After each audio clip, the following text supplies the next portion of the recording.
You know what time it is. Woo! Get into it! Get into it! Yes! We're back! Hi! Yes. Loving my crow's feet. Because I'm smiling big because today's a good day. Today's a really good day.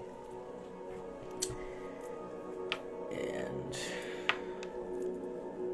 like I always say, you don't have to watch these videos when they go live. You're more than welcome to watch them in your downtime, nap time, max relaxing, chillaxing time, in between time, mean time, scheme time, summertime, break time, study time, CP time, any time that you want to hear a highly animated voice bring you wonderful stories of magic, science fiction, adventure, fantasy, and many, many more in between. Hi. Kind of switched up that intro a little bit, but that's okay. Yes, hair is down, and you know, I love the fact that I have long hair. I mean, I like to prefer, like, I don't know, I just love the fact, I've always wanted long hair all my life, and technically speaking, I had long curly hair as a baby, but it got cut off. But I've always wanted to live a life with long hair. Like, I've always been a fan of it. I think it's the most beautiful expression of just youthfulness and vitality and strength. I love long hair.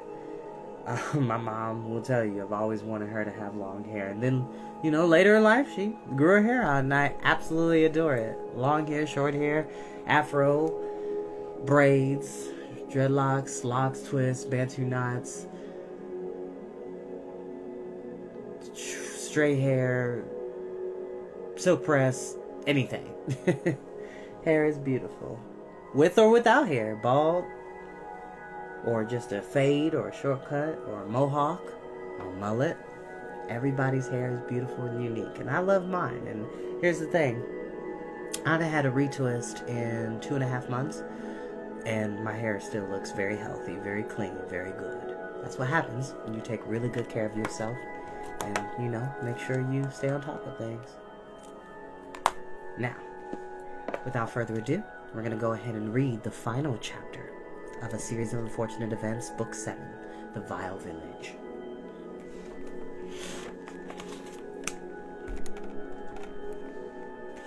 The Baudelaires looked at the Quagmires, and the Quagmires looked at the Baudelaires, and then all 5 children looked at the mob. All the members of the Council of Elders were walking together, their crow-shaped hats bobbing in unison. Mrs. Morrow was leading a chant of, "Burn the orphans! Burn the orphans!" when the Vorhugen family was taken up with spirit, and Mr. Lesko's eyes were shining as brightly as his torch. The only person missing from the mob was Detective Dupin, who the children would have expected to be leading the crowd. Instead, Officer Luciana walked in front of them. Scowling below the visor of her helmet, she led the way in her shiny black boots. In one white-gloved hand she was clutching something covered in a blanket, and with the other hand she was pointing at the terrified children. "There they are!" Officer Luciana cried, pointing her white-gloved finger at the 5 terrified children. "They have nowhere else to go." Wah! "She's right," Klaus cried. "There's no way to escape." "Machina!" Sonny shrieked. "There's no sign of Deus Ex Machina, Sonny," Violet said, her eyes filling with tears. "I don't think anything helpful will arrive unexpectedly." "Machina!" Sonny insisted and pointed at the sky. The children took their eyes off the approaching mob and looked up. And there was the greatest example of Deus Ex Machina they had ever seen. Floating just over the children's heads was the superlative sight of the self-sustaining hot air mobile home. Although the invention had been quite marvelous to look at in Hector's studio, it was truly wondrous now that it was actually being put to use. And even the angry citizens of VFD stopped chasing the children for a moment just so they could stare at this amazing sight. The self-sustaining hot air mobile home was enormous, as if an entire cottage had somehow detached itself from its neighborhood and was wandering around the sky. The 12 baskets were all connected and floating together like a group of rafts, with all the tubes, pipes, and wires twisted around them like a huge piece of knitting, which, by the way, fun fact, this book was made before the movie Up from Disney, so just keep that in mind, okay? Above the baskets were dozens of balloons in varying shades of green. Fully inflated, they looked like a floating crop of crisp, ripe apples glistening in the last light of the afternoon. The mechanical devices were working in full force, with flashing lights, spinning gears, ringing bells, dripping faucets, whirring pulleys, and 100 other gadgets all going at once. But miraculously, the entire self-staining hot air mobile home, was as silent as a cloud. As the invention sailed toward the ground, the only sound that could be heard was Hector's triumphant shout. "Here I am!" the handyman called out from the control basket, "and here it is, like a bolt out of the blue! Violet, your improvements are working perfectly. Climb aboard and we'll escape from this wretched place." He flicked a bright yellow switch, and a long ladder made of rope began to unfurl down to where the children were standing. "Because my invention is self-sustaining," he explained, "it isn't designed to come back down to the ground, so you'll have to climb up this ladder." Duncan caught the end of the ladder and held it for Isadora to climb up. "I'm Duncan Quagmire," he said quickly. "This is my sister Isadora." "Yes, the Baudelaires have told me all about you," Hector said. "I'm glad you're coming along. Like all mechanical devices, the self-staining hot air mobile home actually needs several people to keep it running." "Aha!" called Mr. Lesko as Isadora hurriedly climbed the ladder with Duncan right behind her. The mob had stopped staring at the Deus Ex Machina and was now marching once again toward the children. "I knew it was a mechanical device. All those buttons and gears don't fool me." "Why, Hector," an elder said, "Rule number 67 clearly states that no citizen is allowed to build or use any mechanical devices." "Burn him at the stake, too!" cried Mrs. Marl. "Somebody get extra kindling!" Hector took a deep breath and then called down to the mob without a trace of skittishness in his voice. "Nobody's gonna burn at the stake," he said firmly as Isadora reached the top of the ladder and joined Hector in the control basket. "Burning people at the stake is a repulsive thing to do." "What's a repulsive is your behavior," an elder replied. "The children have murdered Count Olaf, and you've put a mechanical device. You've both broken very important rules."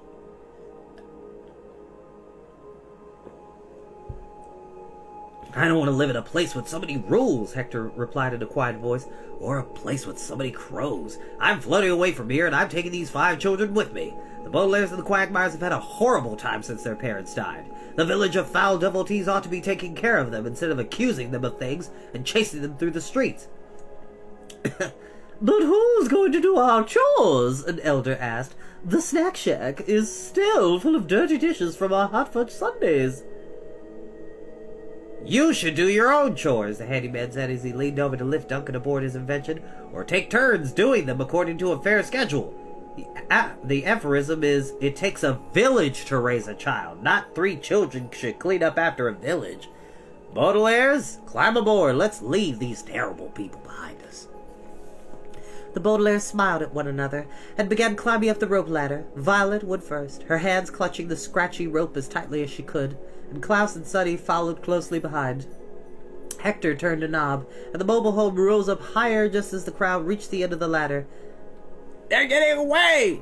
cried another elder, her crow-shaped hat bobbing with frustration. She jumped up to try to grab the edge of the ladder, but Hector had maneuvered his invention too high for her to reach.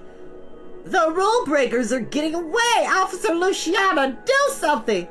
"I'll do something, all right," Officer Luciana said with a snarl and tossed away the blanket she had been holding. From halfway down the ladder, the 3 climbing Baudelaires, looked down and saw a large, wicked-looking object in Luciana's hands, with a bright red trigger and 4 long, sharp hooks.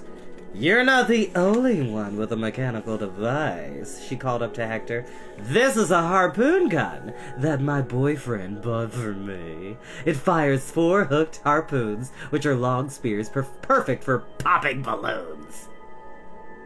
"Oh no!" Hector said, looking down at the climbing children. "Raise the self-staining hot air mobile home, Hector," Violet called. "We'll keep climbing." "Our chief of police is using a mechanical device," Mrs. Morrow asked in astonishment. "That means she's breaking rule number 67, too." "Officers of the law are allowed to break rules," Luciana said, aiming the harpoon gun in Hector's direction. "Besides, this is an emergency. We need to get those murderers down from there." Members of the mob looked at one another in confusion, but Luciana merely gave them a lipstick smile and pressed the harpoon gun's trigger with a sharp click, followed by a swoosh as one of the hooked harpoons flew out of the gun straight toward Hector's invention. The handyman managed to maneuver the self-staining hot air mobile home so that the harpoon did not hit a balloon, but it struck a metal tank on the side of one of the baskets, making a large hole. "Drat!" Hector said as a purplish liquid began to pour out of the hole. "That's my supply of cranberry juice! Baudelaires, hurry up! If she causes any serious damage, we're all doomed!" "We're coming as fast as we can!" Klaus cried, but as Hector moved his invention even higher in the air, the rope ladder was shaking so much that the Baudelaires could not move very fast at all. Click! Swoosh! Another harpoon flew through the air, landed in the sixth basket, sending a cloud of brown dust fluttering to the ground, followed by some thin metal tubes. "She hit our supply of whole wheat flour," Hector said, "and our box of extra batteries." "I'll hit a balloon with this one," Officer Luciano called. "Then you'll fall to the ground, where we can burn you at the stake." "Officer Luciana," said one of the council of elders in the crowd, "I don't think you should break the rules in order to capture people who have broken the rules. It doesn't make sense." "Hear, hear," called a townsperson from the opposite side of the crowd. "Why don't you put down the harpoon gun and we'll walk over to town hall and have a council meeting?" "It's not cool," called out a voice, "to have meetings." There was a rumble as if another large potato had arrived, and the crowd parted to reveal Detective Dupin riding through the mob on a motorcycle painted turquoise to match his blazer. Below his sunglasses was a grin of triumph, and his bare chest swelled with pride. "Detective Dupin is using a mechanical device, too?" an elder asked. "We can't burn everyone at the stake." "Dupin isn't a citizen," another member of the council pointed out, "so it's not breaking rule number 67. "But he's riding through a crowd of people," Mr. Lesko said. "He's not wearing a helmet. He's not showing good judgment, that's for sure." Detective Dupin ignored Mr. Lesko's lecture about motorcycle safety and pulled to a stop beside Officer Luciana. "It's cool to be late," he said and snapped his fingers. "I was buying today's edition of the Daily Partirio." "You shouldn't be buying newspapers," said an elder, shaking his crow hat in disapproval. "You should be catching criminals." "Hear, hear," said several voices in agreement. The crowd was beginning to look uncertain. It was hard work to be fierce all afternoon, and as the situation grew more complicated, the citizens of VFD seemed a bit less bloodthirsty. A few townspeople even lowered their torches, which had been heavy to hold up all this time. But Detective Dupin ignored this change in VFD's mob psychology. "Leave me alone, you cold-hearted fool," he said to the elder, and snapped his fingers. "It's cool to fire away, Officer Luciana." "It certainly is," Luciana said, and looked up into the sky to aim the harpoon gun again, but the self-staining hot air mobile home was no longer alone in the sky. In all the commotion, no one had noticed that the afternoon was over, and the VFD crows had left their downtown roost to fly in circles before migrating to Nevermore Tree to spend the night as usual. Now the crows were arriving, thousands and thousands of them. In seconds, the evening sky was covered in black, muttering birds. Officer Luciana could not see the Baudelaires, and the Baudelaires could not see anything. The rope ladder was right in the path of the migrating crows, and the three children were absolutely surrounded by the birds of VFD. The wings of the crows rustled against the children, and their feathers became tangled in the ladder, and all three siblings could do was hang on for dear life. "Baudelaires!" Hector called down. "Hang on for dear life! I'm gonna fly even higher! Over the crows!" "No!" Sonny cried, which meant something like, "I'm not sure that's the wisest plan. We won't survive a fall from such a height." But Hector couldn't hear from over another click and swoosh from Luciana's harpoon gun. The Baudelaires felt the rope ladder jerk sharply in their hands, and then twist dizzily in the crow-filled air. From up in the control basket, the Quagmire triplets looked down and caught a glimpse through the migrating crows of some very bad news. "The harpoon hit the ladder!" Isadora called down to her friends in despair.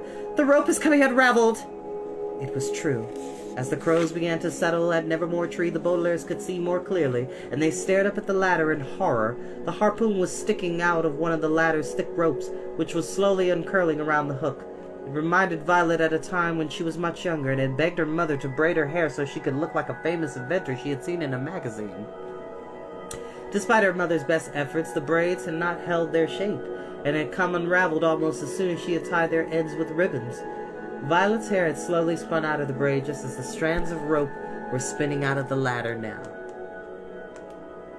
Climb faster! Duncan screamed out. Climb faster! No, Violet said quietly, and then said it again so her siblings could hear. More and more crows were taking their places in the tree, and Klaus and Sunny could see Violet's grim face as she looked down at them in despair. No. The eldest Baudelaire took another look at the unraveling rope and saw that they couldn't possibly climb up to the basket of Hector's self-sustaining hot air mobile home. It was just as impossible as her mother ever braiding her hair again. We can't do it, she said. If we keep trying to climb up, we'll fall to our deaths. We have to climb down. But, Klaus said. No, Violet said, and one tear rolled down her cheek. We won't make it, Klaus. Yarr! Sunny said. No, Violet said again, and looked at her siblings in the eye. The three Baudelaires shared a moment of frustration and despair that they could not follow their friends. And then without another word they began climbing down the unraveling ladder through the murder of crows still migrating to Nevermore Tree. When the Baudelaires climbed down 9 rungs, the rope unbraided completely and dropped the children onto the flat landscape, unhappy but unharmed. Hector, maneuver your invention back down, Isadora called. Her voice sounded a bit faint from so far away. Duncan and I can lean out of the basket and make a human ladder. There's still time to retrieve them. I can't, Hector said sadly, gazing down at the Baudelaires, who were standing up and untangling themselves from the fallen ladder. As Detective Dupin began to stride toward them in his plastic shoes, it's not designed to return to the ground. There must be a way, Duncan cried, but the self-sustaining hot air mobile home only floated farther away. We could try to climb Nevermore Tree, Klaus said, and jump onto the control basket from its highest branches. Violet shook her head. The tree is already half covered in crows, she said, and Hector's invention is flying too high. She looked up at the sky and cupped her hands to her mouth so her voice could travel all the way up to her friends. We can't reach you now, she cried. We'll try to catch up with you later. Isadora's voice came back so faintly that the Baudelaires could scarcely hear it over the muttering of the crows, who were still settling themselves in Nevermore Tree. How can you catch us later in the middle of the air? I don't know, Violet admitted. But we'll find a way, I promise you. In the meantime, Duncan called back, take these. The Baudelaires could see the triplet holding his dark green notebook and Isadora holding hers over the side of the basket. This is all of the information we have about Count Olaf's evil plan, and the secret of VFD, and Jacques Snicket's murder. His voice was as trembly as it was faint, and the 3 siblings knew their friend was crying. It's the least we can do, he called. Take our notebooks, Baudelaires, Isadora called, and maybe someday we'll meet again. The Quagmire triplets dropped their notebooks out of the self-sustaining hot air balloon and called out goodbye to the Baudelaires. But their farewell was drowned out by the sound of another click and swoosh as Officer Luciana fired one last harpoon. After so much practice, I'm sorry to say, her aim had improved, and the hook hit exactly what Luciana hoped it would. The sharp spear sailed through the air and hit not one, but both Quagmire notebooks. There was a loud ripping noise, and then the air was filled with sheets of paper tossing this way and that in the rustling wind made by the flying crows. The Quagmires yelled in frustration and called one last down to their friends, but Hector's invention had flown too high for the Baudelaires to hear it all. Volunteer! The children heard dimly, and then the self-sustaining hot air balloon floated too high for the orphans to hear anything more. Tesper! Sonny cried, which meant, let's try to gather up as many pages of the notebooks as we can. If Tesper means all is lost. If Tesper means all is lost, then that baby isn't so stupid after all, said Detective Dupin, who had reached the Baudelaires. He opened his blazer, exposing most of his pale and hairy chest, and took a rolled-up newspaper out of an inside pocket, looking down at the children as if they were 3 bugs he was about to squash. I thought you'd want to see the Daily Punctilio, he said, and unrolled the newspaper to show them the headline. Baudelaire Orphans at Large, it read, using a phrase which here means not in jail. Below the headline were 3 drawings, one of each sibling's face. Detective Dupin removed his sunglasses so he could read the newspaper in the fading light. Authorities are trying to capture Veronica Clyde and Susie Baudelaire, he read out loud, who escaped from the uptown jail of the village of Salle Devotees, where they are imprisoned for the murder of Count Omar. He gave the children a nasty smile and threw the Daily Punctilio down on the ground. Some names are wrong, of course, he said, but everything and everybody makes mistakes. Tomorrow, of course, there'll be another special edition.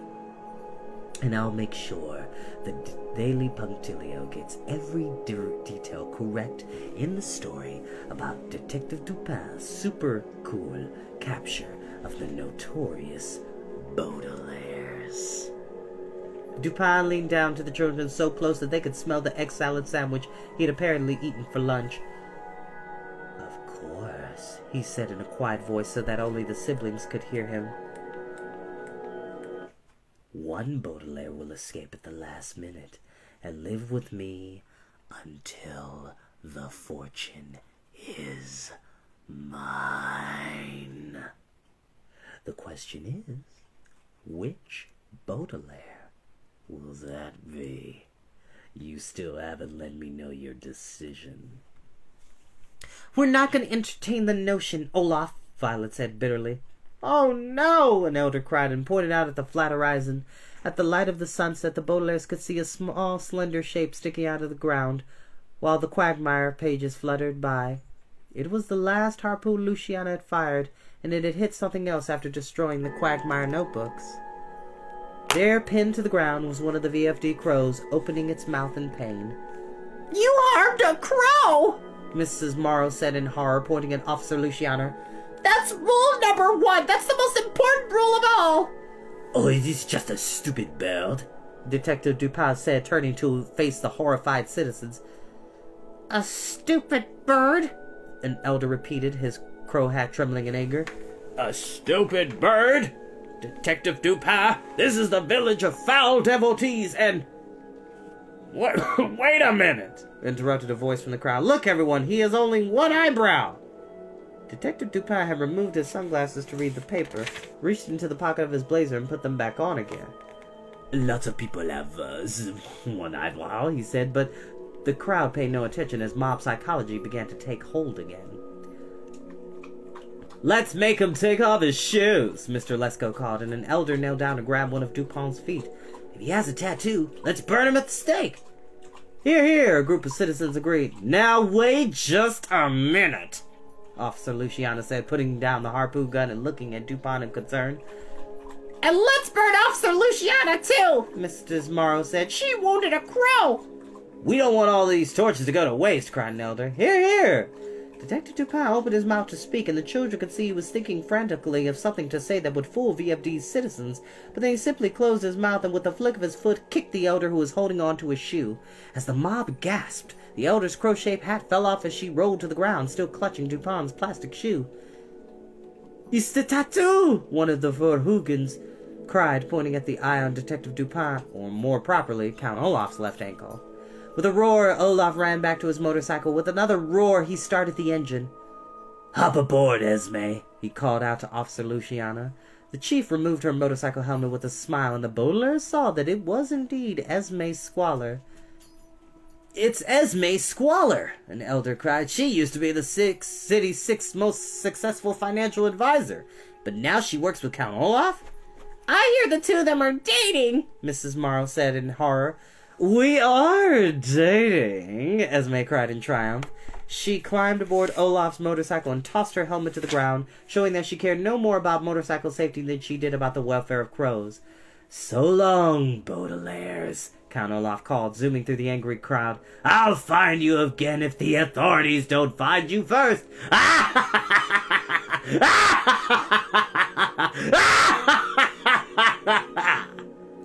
Esme cackled as the motorcycle rode off across the flat landscape at more than twice the legal speed limit. So within moments, the motorcycle was just a tiny speck on the horizon as the self-standing hot air mobile home was in the sky. The mob stared after the two villains in disappointment. We'll never catch up to them, an elder said with a frown. Excuse me. Not without any mechanical devices. Never mind about that, Another elder replied. We have more important things to attend to. Hurry, everyone. Rush this crow to the VFD vet. The Baudelaires looked at one another in astonishment as the citizens of VFD carefully unpinned the crow and began to carry it back into town. What should we do? Violet asked. She was talking to her siblings, but a member of the Council of Elders overheard and turned back to answer her. Stay right here, he said. Count Olaf and that dishonest girlfriend of his may have escaped, but you three are still criminals. We'll burn you at the stake as soon as this crow has received proper medical attention. The elder ran after the crow-carrying mob, and in a few seconds the children were alone on the flat landscape, with only the shuffling papers of the Quagmire notebooks for company. Let's gather these up, Klaus said, stooping down to pick up one badly ripped page. They're our only hope of discovering the secret of VFD. And of defeating Count Olaf, Violet agreed, walking over to where a small stack of pages had blown together. Philon, Sunny said, scrambling after one that seemed to have a map scrawled on it. She meant, and of proving that we're not murderers. And the children paused to look at the daily punctilio, which lay still on the ground, their own faces staring back at them below the headline, Baudelaire Orphans at Large. But the children did not feel at large. The orphans felt as small as could be, standing alone on the bare outskirts of VFD, chasing down the few pages of the Quagmire notebooks that were not gone forever. Violet managed to grab 6 pages, and Klaus managed to grab 7, and Sunny managed to grab 9, but many of the recovered pages were ripped or blank or all crumbled from the wind. We'll study them later, Violet said, gathering the pages together and tying them in a bundle with her hair ribbon. In the meantime, we have to get out of here before the mob returns. But where will we go? Klaus asked. Burp, Sunny said, which meant anywhere as long as it's out of town. Who'll take care of us out there? Klaus said, looking out on the flat horizon. Nobody, Violet said. We'll have to take care of ourselves. We have to be self-sustaining. Like the hot air mobile home, Klaus said. That could travel and survive all by itself. Like me, Sunny said, and abruptly stood up. Violet and Klaus gasped in surprise as their baby sister took her first wobbly steps and then walked closely beside her, ready to catch her if she fell. But she didn't fall. Sunny took a few more self-sustaining steps, and then the 3 Baudelaires looked together, casting long shadows across the horizon in the dying light of the sunset. They looked up to see a tiny dot in the sky, far, far away, where the Quagmire triplets would live in safety with Hector, and they looked out at the landscape where Count Olaf had ridden off with Esme to find his associates and cook up another scheme. They looked back at Nevermore Tree, where the VFD crows were muttering together for the evening roost. And then they looked out at the world where families everywhere would soon be reading all over the 3 siblings in the special edition of the Daily Punctilio. It seemed to the Baudelaires that every creature in the world was being taken care of by others. Every creature except for themselves. But the children, of course, could care for one another as they had been caring for one another since that terrible day at the beach. Violet, Klaus, and Sunny looked at one another and took a deep breath, gathering up all their courage to face all the bolts from the blue that they guessed, and I'm sorry to say, guessed correctly, lay ahead of them. And then the self-sustaining Baudelaire orphans took their first steps away from town and toward the last few rays of the setting sun.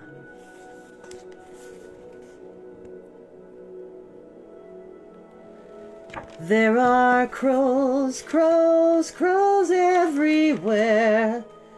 And even if you can't hear me, I don't care.